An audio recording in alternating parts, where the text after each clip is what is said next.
तो ये मेरी एक फॉलोअर है, ठीक है, ये उसके लिए है बेसिकली। तो वो मुझसे कह रही है, बनता तो नहीं है बेसिकली, कोई रिएक्शन नहीं है मेरा, लेकिन मैंने सोचा कि दो चार डायलॉग आ रहे हैं दिल में, तो मैंने बोला कि एक वीडियो बना ही दूँ और उसको थोड़ा श्रेय दे ही दूँ। उसका नाम नहीं लूंगा और उसको ज़्यादा मैं अंडरलाइन नहीं करूंगा। तो उसका कोई यूट्यूब अकाउंट है और 0 सब्सक्राइबर्स हैं और उसने अपना चेहरा भी नहीं लगा कर रखा है वहाँ। और मुझे बहुत अंदर से एक फीलिंग आई, मैंने बोला ये ना नाजिया इलाही खानी है, मुझे लगता है ये नाजिया इलाही खानी है। तो उसने आज सुबह एक कमेंट दिया, आप ना पढ़ पाए तो उसके लिए नहीं है ये वीडियो, मेरे बाकी के जितने फॉलोअर्स हैं, मुझे चाहने वाले, मुझे प्यार करने वाले, मुझे पसंद करने वाले, मुझे ना पसंद करने वालों के लिए ये मैं जवाब दे रहा हूँ। उसको छोड़ो, वो तो मेरे को लगता है नाजिया है, 0 सब्सक्राइबर और डार्क प्रोफाइल फोटो कुछ भी नहीं है। और वो कह रही है कि रिलैक्स गाइज, इसे काम नहीं मिल रहा। मैंने कुछ एक और खुलासा किया था नाजिया के बारे में, तो उस पर एक कमेंट आया उसका कि रिलैक्स गाइज, इसे काम नहीं मिल रहा। तो मैंने उसको वापस मैसेज में यही रिप्लाई दिया, मैं जब तक इस गंदी नकली शक्ल वाली कुतिया नकाब के अंदर एक देशद्रोही नाजिया इलाही खान को जब तक मैं पूरी तरह एक्सपोज करके उसे अरेस्ट करवा के, जब तक मैं उसे पूरी तरह एक्सपोज और पूरी तरह अरेस्ट नहीं करवा लेता, मुझे काम करना ही नहीं। और बाई चांस अगर तू नाजिया इलाही चुपके से मेरे वीडियोस देख रही है और मुझे ट्रोल करने की कोशिश कर रही है और मेरे बाकी अच्छे और सच्चे इंसानियत भरे मुसलमान भाई बहनों को, फॉलोअर्स को इन्फ्लुएंस करने की कोशिश कर रही है, और बाय एनी चांस तो बाकी के मेरे जो हिंदू हैं, जो क्रिश्चियन हैं, जितने भी अफगानिस्तान, पाकिस्तान, हिंदुस्तान से जितने भी लोग हैं जो इतनी अच्छी तरह समझते हैं, उनके दिल में वो आवाज उठ चुकी है कि वाकई पुनीत भाई सही पकड़ रहे हैं इस नाजिया इलाही खान को, कुछ तो ये महा गड़बड़ है। और मुझे पता चल गया, मेरे पास प्रूफ है, क्या प्लानिंग हो रही है, कैसे हो रही है। मैं ये सब डिस्क्लोज नहीं करूंगा क्योंकि डिस्क्लोज होकर वो शैतान की बच्ची सतर्क हो जाएगी, उसकी तो ऐसी बजने वाली है ना, ऐसी बजने वाली है, ये याद रखोगे। तो मैंने उसको ये जवाब दिया कि जब तक मैं उसको पूरी तरह एक्सपोज और मैं उससे जब तक पूरी तरह अरेस्ट नहीं करवा लेता, तब तक मुझे काम करना ही नहीं। और मैंने उसको ऑफर दिया कि मेरे घर पे झाड़ू कट के वाली का अगर काम चाहिए तो वो आ जाए, दे दूंगा 12 से 14 हज़ार रुपये महीने का झाड़ू कट का बर्तन का, है ना। और रही बात काम ना करने की, तो मैं अगले 7 साल बैठकर आराम से खा पी सकता हूँ, मेरे नौकरों को पेमेंट दे सकता हूँ, मन चाही गाड़ी खरीद सकता हूँ इंडियन।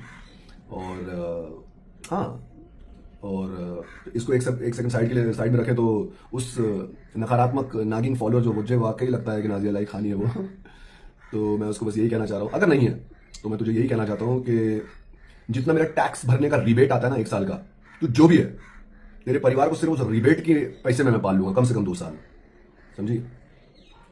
तो मेरे पास भगवान की कृपा से डिसेंट ऑफर्स आ रहे हैं, लेकिन वाकई मुझे फिलहाल काम नहीं करना, क्योंकि कुछ हफ्तों के अंदर अंदर नाजिया को पूरी तरह एक्सपोज, अरेस्ट करवा के ही मैं अपना काम करना चालू करूंगा। क्योंकि मैं एक स्वार्थी इंसान नहीं हूं जो अपने बैंक बैलेंस के बारे में सोचता रहे। भगवान की कृपा से बहुत डिसेंट बैंक बैलेंस है मेरा, मेरी माँ के आशीर्वाद से। अपना बैंक बैलेंस, अपने बिल्स, अपनी लाइफ, अपना ये अपना वो नहीं। मैं जहरीली नागिन को एक्सपोज करके देश की सेवा कर रहा हूं, क्योंकि ये बहुत ही गंभीर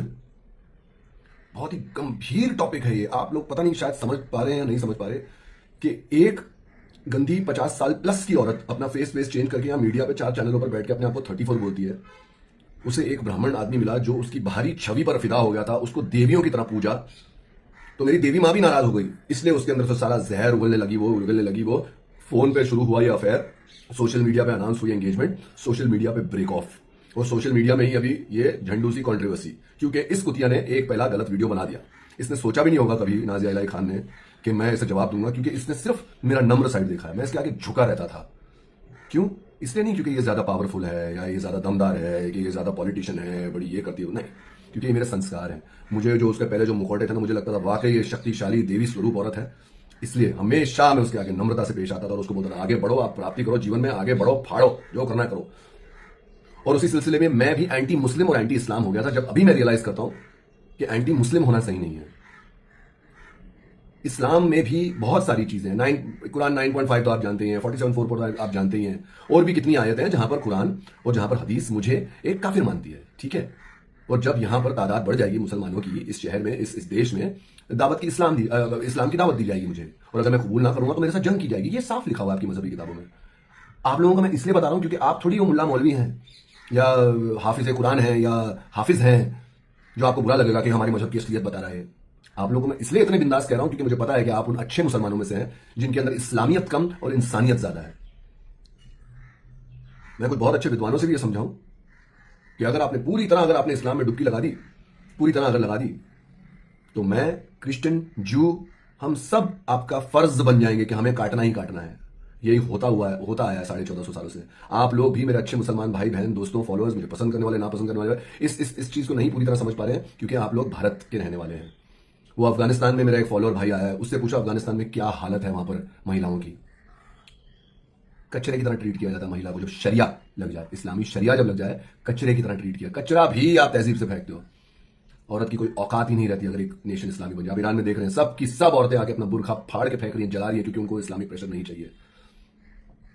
जो आदमी है, जो वो, मैं आपकी बात नहीं कर रहा जो आप मुझे फॉलो कर रहे हैं, जो वो कट्टर फैनेटिक एक्सट्रीमिस्ट इस्लामिस्ट हैं, जो टेररिस्ट वाली सोच वाले, वो तो औरतों को बस बच्चे पैदा कर करके उनके बुरखे में रख के और फिदाइन बनाना चाहती हैं। वो लोग और फिदाइन बनाना चाहते हैं जो इस्लाम के नाम पर कुर्बान हो जाएं, शहीद हो जाएं और उन्हें जन्नत मिल जाएगी। कसब जो पकड़ा गया था वो भी यही सीख लेकर तो आया था। यहां पर अजमल कसब ने अटैक क्यों किया था? उसके जो बाकी के 9 लोग जो मर गए, वो इसलिए मरे क्योंकि उनको यकीन था कि ये सब करके हमें जन्नत मिलेगी और जन्नत में हूर मिलेगी।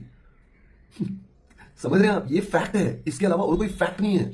तो मेरे प्यारे मुसलमान भाइयों बहनों, प्लीज आप मुझे ना ये बड़े बड़े तर्जुमे मत दिया करें आप मैसेजेस में। मुझे मैं बहुत अच्छी तरह समझता हूं, और मैं नाजिया इलाही खान की तरह नहीं हूं जो हर एक मुसलमान को एक कटघरे में खड़ा करता हूं। बिल्कुल वैसा नहीं, और ना ही कभी होऊंगा। पहले था, क्योंकि मैं इन्फ्लुएंस था एंटी इस्लाम। आज बहुत लोग एंटी इस्लाम है, लेकिन फिर भी नियरली हर हिंदू जो कट्टर हिंदू है एंटी इस्लाम है। अरे मैं खतरनाक वाला कट्टर हिंदू हूं। ऑटोमेटिक टीका, पूजा, प्रार्थना, देवी देवताओं का पूजन, मेरे महाकाल, मेरी माता रानी का। लेकिन फिर भी मैं हर मुसलमान को एक कटघरे में नहीं खड़ा करूंगा, क्योंकि मैं बहुत ही निहायत ही प्यारे मुसलमानों को जानता हूं। प्यारे, उनसे मिल करना रूहानियत छलक उठती है, ऐसे मुसलमानों को जानता हूं। मैं यही विश्वास रखता हूं कि आप भी उनमें से एक हैं। तो वापस आते हैं, जो मेरी फॉलोअर थी। हाँ, क्या बोला था, क्या डायलॉग मारा था पुनीत वशिष्ठ ने? हाँ, मेरे 1 साल की जो टैक्स रिबेट आती है ना, तेरे पूरे परिवार को 2 साल पाल लूंगा मैं उतने में। और हाँ, अगर झाड़ू कट का बर्तन करना तो आजा, 10 से 12 हजार रुपए बजट है मेरा महीने का। आप सभी का मंगल हो, तो परमपिता परमेश्वर आप सभी को मार्गदर्शन दें, आप सभी अच्छे मनुष्य बने, आत्मा होकर आप मुस्कुराएं इस मिट्टी के चेहरे पर। सत्य यही है कि आप, मैं, हम सब आत्मा है। बस आज उस भगवान ने मुझे, किस्मत ने मुझे एक मौका दिया है कि मैं कैमरा ऑन करूं और कुछ लोगों से बातें करूं, कुछ लोगों को कुछ सिखाऊं, उनके कमेंट से कुछ सीखूं, और हम साथ में बेटर से बेटर इंसान बन सकें, असलियत के दर्शन कर सकें, असलियत सच्चाई को जान सकें।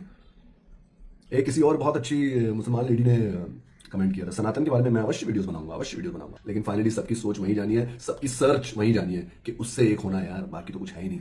इस दुनिया में तेरा कुछ नहीं बंदे, जिसने दुनिया बनाई है बस वही तेरा है। आई लव यू ऑल, मेरे अच्छे प्यारे खुले मन वाले, खुले दिमाग वाले मुसलमान भाइयों को मेरा बहुत प्यार वाला खुदा हाफिज। माय क्रिश्चियन फ्रेंड्स को wish you beautiful day ahead. May God be with you and always remember all of you, there is only one God up there. और उस एक भगवान अल्लाह या परमात्मा या गॉड का कोई मजहब नहीं, कोई रिलीजन नहीं, वो बस एक ऊर्जा है। मैंने पहले भी किसी वीडियो में कहा है, इसी पर मैं एंड करूंगा, इन्हीं लाइनों पर। 20 मिनट के अंदर अंदर वीडियो का, प्लीज आप लोग यहां तक देखा तो बहुत बहुत धन्यवाद आपका। कि God made man, God made man, man made religion and screwed it all up. भगवान ने इंसान बनाया, इंसान ने धर्म, जाति, प्रजाति बनाई, सारी बैंड बजा डाली इंसान ने। लेकिन let's learn, let's wake up, let's revive. ना हिंदू बनो, ना मुसलमान बनो, इंसान का जन्म मिला है, एक अच्छे इंसान बनो। आपका पुनीत वशिष्ठ, जय श्री महाकाल, जय माता दी।